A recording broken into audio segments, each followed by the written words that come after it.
Welcome to the Life by Design podcast with your hosts Jessilyn and Brian Persson. We work with professional couples to help resolve conflict and elevate communication within their relationship. We are the creators of the Discover, Define, Design framework, which supports you in resolving conflict and communicating better. This week, our topic is on adversity. Adversity can impact us in so many ways.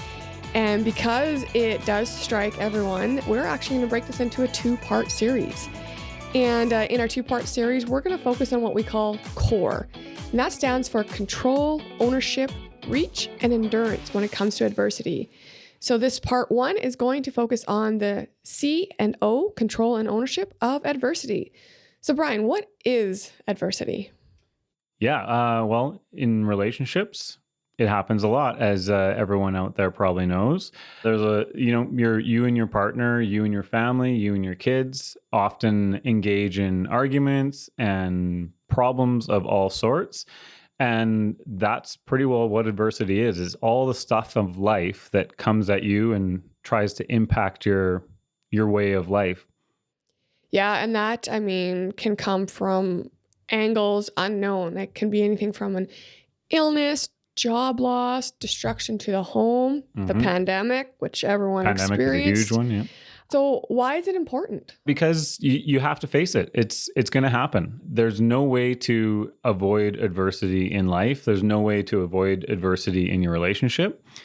And there's no way to move forward, especially moving forward. You have to experience adversity in order to get anything new and anything bigger in life. Right. And the sooner you can understand it and understand your role in it, the easier you can move through it.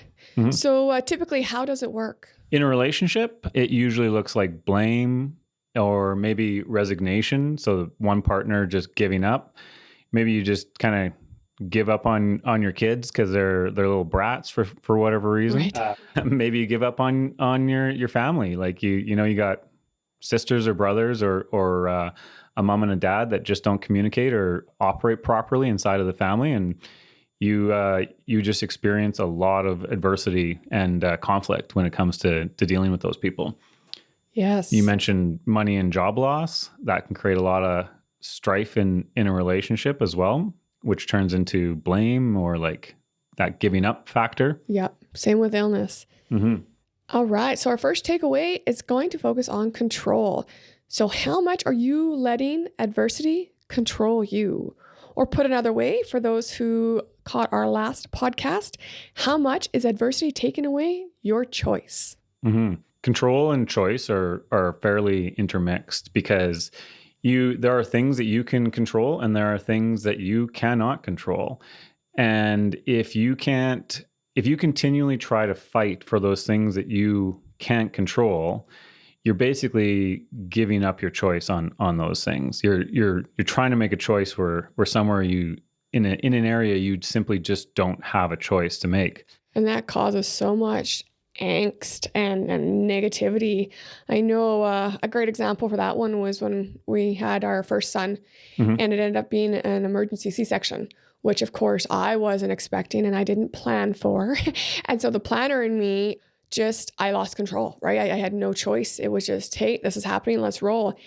And throughout, I was trying to maintain some sense of control and I couldn't. And that caused a longer healing time. It took me 4 days to get out of the hospital for that one. And there was a lot more pain, a lot more suffering, a lot more just, misunderstanding. And at that time, I didn't realize I was hanging on so tight to just grasp control and understand this and what does that look like? And then of course, babe number 2, when I was told it was going to be another C-section a few days in advance of having him, at first I was against it. And then when I realized medically, it was what it was. And it was the best decision. Yeah. Yeah. And you helped me work through that. And so, but once I accepted it, and I did have more control because I accepted that that's what was going to happen. I got to book when it happened and prepare for it. But then just even as it was happening, I knew what to expect because I'd been through it. Mm-hmm. But also I took ownership. Like, this is what it is. This is how it's happening. This is whether I chose the C-section or not at first isn't as important as the fact that I chose it secondly, because that was my only real option. And just owning that, I was in the hospital 2 days. In and out 2 days. I healed much quicker. I had a different frame of mind. I had such a lot more positive. And it's incredible that I mean, now looking back, reviewing those two experiences and just the whole dynamic around it based on really the control and choice over not. Oh, the difference between those two babies was incredible. Like our first son, like you said, a lot of difficulty, and ultimately what you were fighting for was areas of control where you had no control. Exactly. Like you were, I don't know if you were actually mad at the doctors, but you were somewhat mad at the doctors because you didn't have control to have a natural birth, which is what you wanted. Yeah. And then all of a sudden you're in this emergency C-section with no control over what's happening, yet you're still trying to take control over what's happening. And that fight for what you can't have, what is just never going to be in your control, created you a lot of heartache and a lot of issues. And it was exhausting on my body, just the mental state of that, never mind the whole procedure and everything I was physically going through. Yeah. And then the second time you basically gave up control on the areas you knew you couldn't control. They couldn't affect you anymore. You chose to not have control over those situations rather than choosing to try and fight for control over those situations. Yeah. Gotta wonder, looking back, if those situations by any means played the dynamic of our sons where the second one is so calm compared to our first one. Anyways. Oh yeah. Both fantastic kids, but yeah, the first kid under the emergency C-section. He's a fighter. He's a fighter, very impatient, needs to get his way. Yep. The second one, chill, waits it out, will do what he needs to do to get his way, calm. Yeah. Yep. Oh, too funny. I'm pretty sure there's some dynamic going on there. Yeah. Yep. Another story I want to share about, I think, control would be throughout the pandemic. Of course, there's lots of opinions going around on what it was, what it wasn't, vaccines, whether you should be vaccinated or not. And that was everyone's choice. But there were the repercussions of the choices you made in that. And I know because I chose to get vaccinated, as did my older sister, and my parents chose not to. And while that in and of itself caused me strife, because my mom has a lot of illnesses she's dealing with, and I was just, wanting her to make the best choices for her health. But she made the choices she made. And then, of course, later on, when we were allowed to go out and visit, we went to see my grandma, who was in a care home. Yes. But she was ready to go. She was nearing end of life. Yeah. And of course, to be able to visit there, you had to be vaccinated, of course, mask up. There were no ifs, ands, or buts about that. They weren't going to change those rules. And so we were there, and my sister and I got to go see my grandma, and my mom obviously couldn't because of the choices she made. Yeah. I'm really unfortunate. Yeah. Yeah. Unfortunately, we lost my grandma, I think 2 weeks later. It was really quick after. Yeah. But you just got to look at the control I didn't have for my mom. Yeah. But for me, right? Yeah. Yeah. You took control where you knew you could take control. And that looked like I wanted to see my grandma. So I need to get vaccinated in order to see my grandma before she passes away. Yeah. And the area you couldn't control was your parents. You could not force them to get vaccinated, so that even though you knew that it would cause problems into the future and your mom would not be able to see her mom before she passed away, there was no control over it. You couldn't force your mom to get a vaccination in order to see her mom. Yeah. And you freed yourself from a lot of mental heartache and heartache by making that choice. Yeah. Saying, I don't have control. Like, this is just not something that I have control over. Yeah. What was in my control was what I could do. Yeah. What you could do. Yeah. And then the choices from there stemmed based on how that transpired. Right. Mm-hmm. Yeah. Around the pandemic for me, I remember I did not have, I was like you in the C-section. I was fighting for control over my environment when all of a sudden these kids landed in our house, and we were working from home. And by these kids, you mean ours? Yeah. These kids who were supposed to be at school. Yeah. Not all the neighborhood kids, but our kids who, as I was saying, we work from home. So, that time while they're at school is our work time. That's when we got things done. And all of a sudden, these kids who weren't supposed to be there during that time landed in the house. And I had no control over that. The world had pretty well been shutting down at that point. So I remember very distinctly fighting for control over that situation and not really realizing that I had no control over that situation. Yeah. That the kids were in the house. There was not much I could do about that, and I had to manage it in the best way that I could. And it took months for me to come around to a solution. And the solution was coming around to knowing that I had no control. Yeah, but I think a part that played in there is also like a little bit of the unknown. So we knew they closed the schools down, but they didn't give us a time frame because no one could. We didn't know. So we were thinking like a couple weeks, a couple months, and then as it just kept going, it's like, oh, like I've got to figure this out. Oh yeah, and this is what you were talking about at the beginning of the podcast. Like adversity comes from anywhere and everywhere. Yeah. And it often happens when you're never going to see it coming. You won't see adversity coming. Sometimes you'll know, most of the time you won't. And this is one of those situations. I remember either I wasn't checking the news too much at that point, but but I remember coming in on the Monday morning and my coworkers were packing up their stuff at their desk. And I'm like, what are you guys doing? And they're like, well, Alberta shut down. Like everyone's going home. And I'm like, what, really? Yeah. And then all of a sudden, like the kids, and then all of a sudden this, that, and everything else that happened in the pandemic started to hit me and literally came out of left field for me. And all of a sudden I'm in a situation where I never expected myself to be. And I think that left a lot of individuals scrambling, families trying to figure out who's going to help educate and manage the kids. Oh, same with like aging parents. And now you're at home with your spouse also we were starting to work together a lot more then, so we were experiencing it more, but most couples don't. They go to their office or their place of work and then they come home and see each other. So now you're with your significant other all day. That alone caused like anger and arguments and strife for many individuals. Yeah, I'm grateful for two things that happened in that time period, and it was actually the same action, but two really beneficial things came out of it. Number one is we started working from home. Yeah. So just working from home and already being at home before the pandemic happened was fantastic. And then secondly, we were working from home together.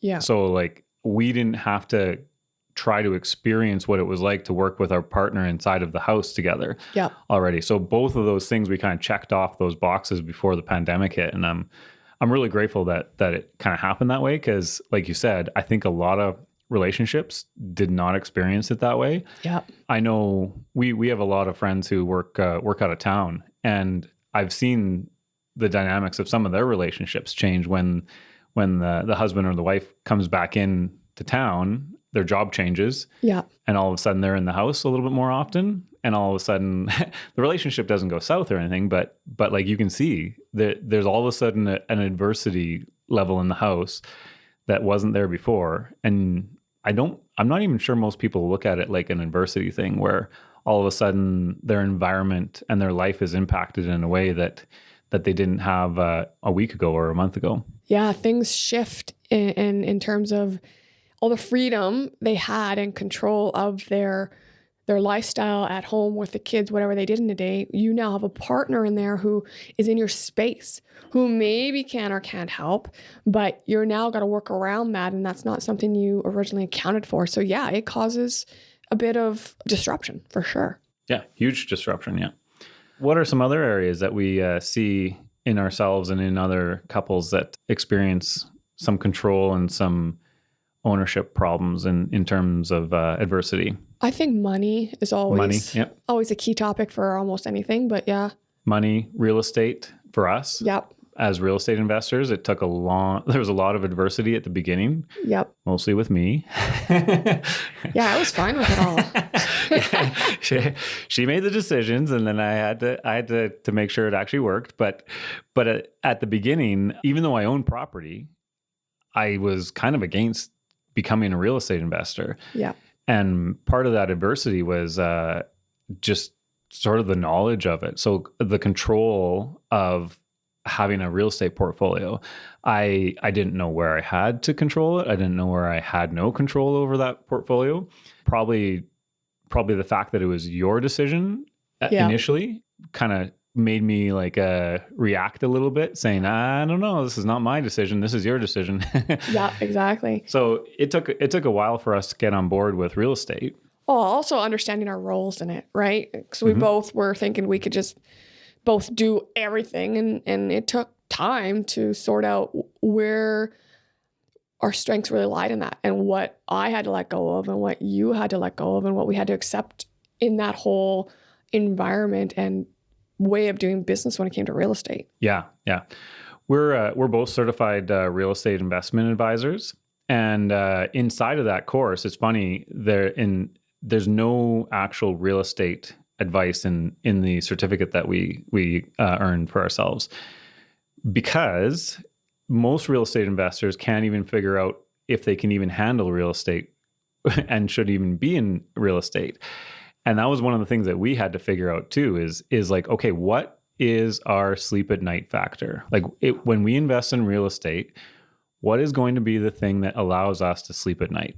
Yeah. And so around mindset, really. Yeah. And a lot of people should just not be real estate investors. Yeah, it's not easy. It's not easy. No, most people don't have the grit. They don't have the determination. They don't have the ownership, as we've been talking about. And we had to find that out too. And we ended up, real estate is so vast. The real estate investment sphere is so vast, and there's so many different ways to make real estate work for you, but a lot of them didn't work for us. And we had to really figure out, okay, where can we handle the adversity of this type of real estate? Where can we handle the adversity of that type of real estate? And we ended up boiling it down to our personal sleep at night factor, which is the portfolio we have right now. Yeah. And there are literally no problems in the portfolio. No, there's no problems in our portfolio. But once we figured out what we kind of want to do in real estate and whose role was what, that the adversity didn't stop, right? So nope. It still hit us. So when we decided we wanted to sell one of our properties and the market dipped and we're like, ooh, like that's going to be a huge hit if we sell. What do we do? Like, you got to figure that out. Or when one of our sewers backed up or our basement flooded in one of our properties, like those still happen. Oh yeah. It's just, how do we manage it now? Yeah. But those things that happen are inside of what we consider to be our sphere of control and our sphere of ownership. Yes. And because we consider them to be in that sphere, and we know what we can control, we know what we have ownership of, none of that causes us any strife. Yeah. It's just kind of like, oh, the sewer backed up. Okay, let's go deal with it. Yeah. And trust me, a sewer backup is gross. No one wants to deal with it. But the fact is that we already understood where that particular event was lying inside of our sphere of control or our sphere of ownership. Yeah. And I mean, it took us time. Like, this didn't happen overnight. It took years of building and understanding this to get to where we are. But as a new, say, real estate investor or even a homeowner, when something like that hits, it's big and huge. Like, if you haven't dealt with it, that's the first step. Like, you're trying to figure out, oh my gosh, what do I even do with this situation? And then everything surrounding it. And there's not just that, there's the money, because there's always money impacts of that. Yep. There's emotions. And now you got your partner going, like, either they're with you or they're not, you're not sure, but like, they're stressing about the money. They're feeling the emotion too. Like, it can just like blow up if you don't learn how to kind of manage the control and the ownership of a situation right off the hop. Yeah. Well, I mean, money is a big thing in a lot of relationships. Money is a big thing for you. We come from different mindsets in that sense. And that's part of the reason, as you were saying, finding out our roles inside of our real estate portfolio, there are certain things that I do that you never know about because they have very high adversity like content for you. Right. And so for you to deal with that, for you to even think about that is like stressful. Yeah. Right. For me, no big deal. It's just something to handle inside of the relationship. Yeah. There's other things that you handle that are, as you know, are really big stressors for me. And so we have this kind of dynamic where it's like, I understand that you can handle this, but I can't handle this. So why don't you take the ball here and I'll take the ball over there. Yeah. And sometimes you got to do that inside of a relationship. It's not exactly an equal playing field. No, it's about understanding the roles and where you have control and where you don't. And I'm going to lean into that a little bit more for the example. So when it comes to real estate and money, for me, when tenants didn't pay, I'd like my heart rate would go right up. I'd be so like furious. I'd be like, what? Just pay. But you knew that. You learned that early enough on to just not really tell me, and you would manage them, and you do it fantastically. But that's in your personality where it wasn't in mine. And for me to accept, firstly, that's not my personality and that's okay. Secondly, that I'm going to give you the control 100% on managing the tenants and the money, right? There's a lot there to kind of break apart and understand and be okay with. Yeah. Like I knew I could not control having tenants that were, making 6 digits and upstanding citizens and all these things that the perfect tenant looks like. I have fantastic tenants, but they are not fantastic for how to say, like someone who would very easily interact with you, right? Because you're a very career driven woman. You're looking for a lot of different businesses to start up. You have a lot of activities going on. So the tenants that we would have in our portfolio are not necessarily those kind of people. And you had a tough time like associating that, like why they weren't kind of coming up to your level. And I think that can be a big problem in a lot of adversity, is that kind of like what I was saying earlier. Sometimes the other partner has to handle the ball. Yep. And if you can't figure out like which person has to handle the ball, that alone can create strife. So in certain situations, I just take that ball away from you because it's my turn to play the game. And some other situations, you need to handle the ball. Yeah. Yeah. So I don't know if we really rolled in there, but we were talking about it. The takeaway number 2, which was ownership. Mm-hmm. To what extent do you hold yourself responsible for improving the situation or accountable and playing a role to make it better? I know we walked through that one, but I wanted to make sure we let our listeners know what takeaway 2 was. Yeah. Yeah, go ahead. Well, I was just going to say the opposite. The easiest way to explain it, ownership, is the opposite of it, and that's blame, which I'm sure anyone out there in a relationship has experienced. Either they are blaming their partner or they are being blamed by their partner for something. Yeah. And in both cases, it's a lack of ownership that's going on. So you're either not aware that you should have ownership of it, or you just don't want to take ownership of it. And early on in our relationship, there was a lot of blame. Oh, yeah. Yeah. Everywhere, like in all situations, family and kids and money and all kinds of stuff. And until we started taking ownership of all those individual things, did we really stop blaming each other. And so it wasn't like a you game. Yeah. It was started off as a me game. Like where do I have to start? Where do I have to take ownership in order to like stop all the blame and make the relationship better and then make the family better?